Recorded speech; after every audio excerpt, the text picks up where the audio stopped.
Assalamualaikum warahmatullahi wabarakatuh. Perkenalkan, nama saya Sela Novita, Prodi Sistem Informasi semester 7.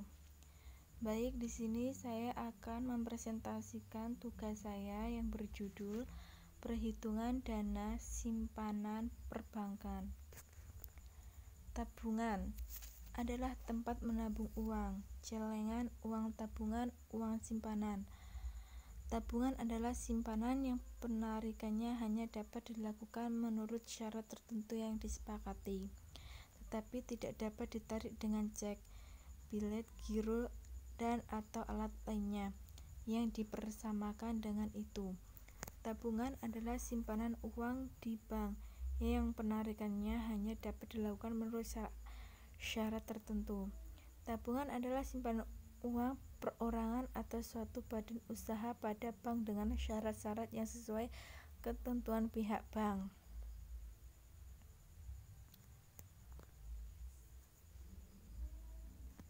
Keuntungan menggunakan tabungan yaitu setoran awal cukup rendah dan terjangkau, transaksi lebih mudah dan bisa di mana saja, dapat diambil kapan saja. Kekurangan menggunakan tabungan.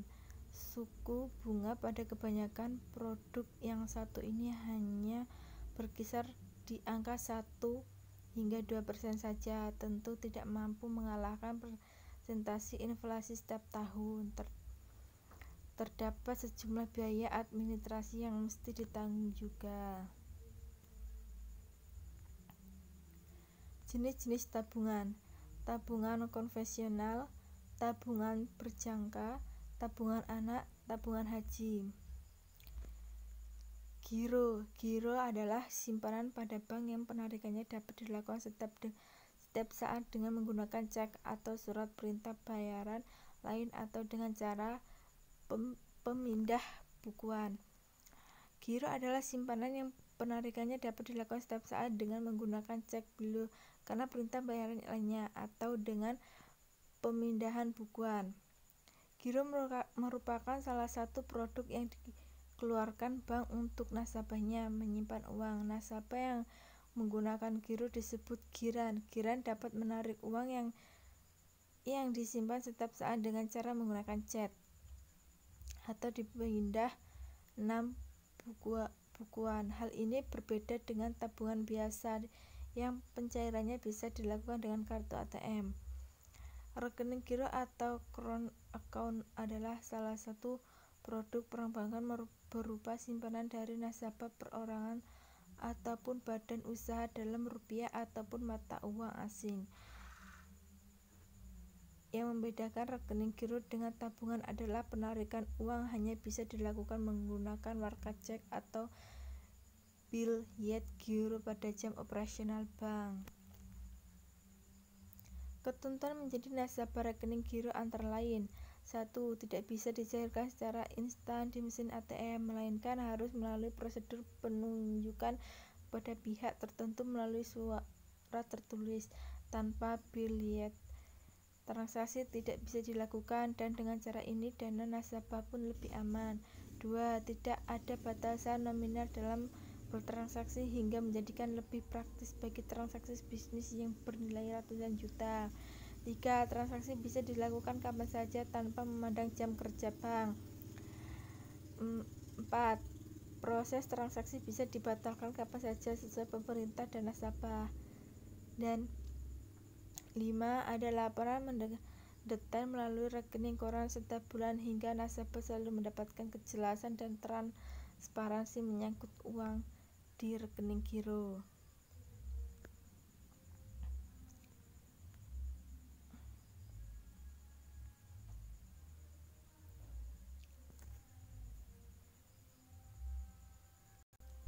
Kekurangan menjadi nasabah rekening giro antara lain: 1. Bagi penerima giro tidak bisa langsung menerima hasil penjualan mereka. Pencairan dana milik mereka harus menunggu tanggal efektif giro. 2. Giro memiliki tanggal waktu pencairan, jadi penerima giro harus selalu rajin mengecek tanggal jatuh tempo. Ketiga, karena transaksi harus menggunakan cek atau bilet giro, kemungkinan penipuan dalam bentuk cek atau giro kosong mungkin terjadi. Keempat, giro tidak dapat dibatalkan. Dalam arti, jika bilet sudah dikeluarkan untuk pihak tertentu, maka bilet tidak dapat dibatalkan.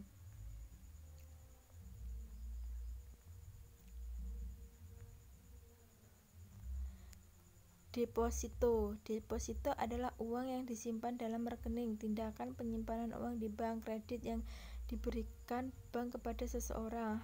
Hak atas saldo uang di bank. Bagi mereka yang telah menyimpan di bank, deposito adalah simpanan yang penarikannya hanya dapat dilakukan pada waktu tertentu berdasarkan perjanjian nasabah penyimpanan dengan bank. Deposito adalah jenis simpanan yang pencairannya hanya dapat dilakukan dalam waktu tertentu dan syarat-syarat tertentu.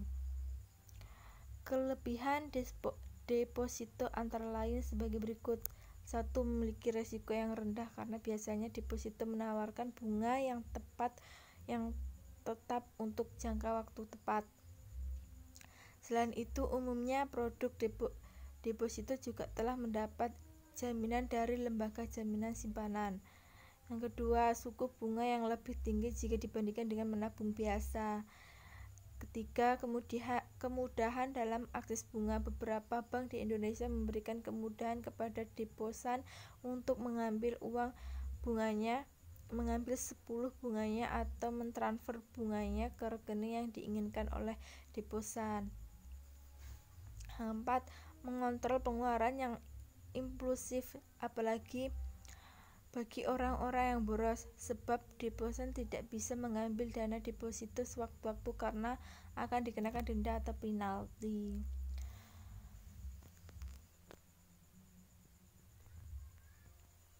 Kekurangan deposito antara lain sebagai berikut. Sanksi dalam deposito bisa menjadi kerugian juga bagi deposan sebab dana deposito yang diambil sebelum jangka waktu pengambilan tidak hanya menyebabkan penalti, tapi juga mengakibatkan kehilangan bunga dari deposito tersebut. Yang kedua, keuntungan deposito kecil jika dibandingkan dengan produksi investasi lainnya, belum lagi jika dihitung dengan pajak yang dibebankan kepada deposan. 3. Tidak fleksibel dalam hal ini, hal untuk menambah setoran deposito. Sebagaimana kita tahu bahwa setoran deposito hanya bisa diberikan sekali di awal pembukaan. Yang terakhir, tidak mendapatkan keuntungan ketika bunga bank tinggi karena bunga deposito bersifat tetap. Jenis-jenis deposito. Deposito berjangka, deposito on call, sertifikat deposito.